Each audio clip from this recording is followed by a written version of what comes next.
नमस्कार. मी मनीषा.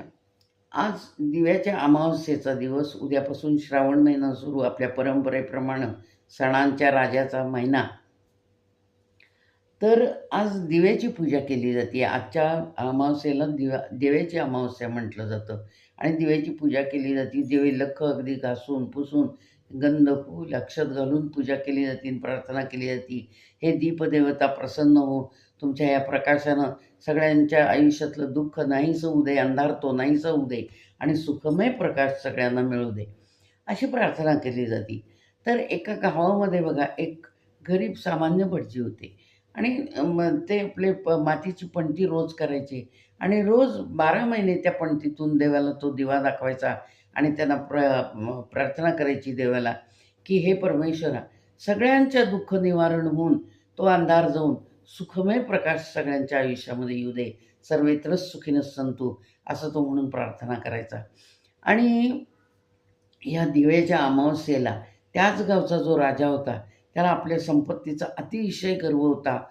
अतिशय अहंकारी असा तो राजा होता आणि त्याने असं ठरवलं, की दिव्याच्या अमावस्येला एक भला मोठा सोन्याचा दिवा करून आणायचा आणि तो देवळावर बसवायचा आणि सगळी नगरी लख्ख प्रकाशाने उजळून टाकायची.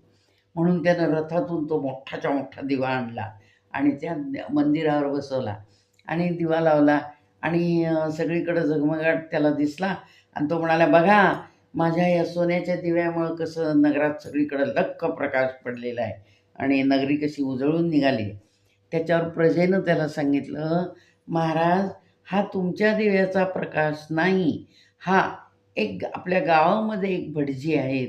ते रोज आपल्या मातीच्या पणतीमध्ये रोज दिवा लावतात आणि देवाला प्रार्थना करतात, की सगळ्यांना प्रकाश मिळू दे, दुःखमय अंधार नाहीसं होऊ दे." मग राजाला राग येतो. मग राजा लगेच त्या भटजीला दुसऱ्या दिवशी आपल्या दरबारात बोलवतो आणि म्हणतो, "काय रे, तू अशी काय किमया केलीस, की तुझ्या दिव्याचा एवढा प्रकाश पडला आणि मी लावलेल्या दिव्याचा काहीच उपयोग झाला नाही?"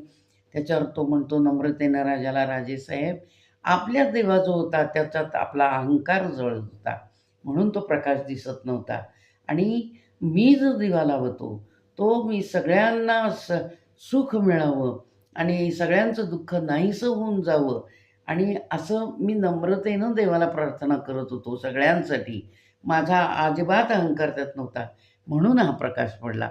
त्यावर राजाला आपली चूक कळली. त्यांनी नम्रतेनं त्या भटजींना नमस्कार केला आणि त्या दिवसापासून त्याचा अहंकार गळून गेला. अशी ही दिव्याच्या अमावस्येची गोष्ट. गोष्ट आवडली असेल तर माझ्या चॅनलला सबस्क्राईब करा, शेअर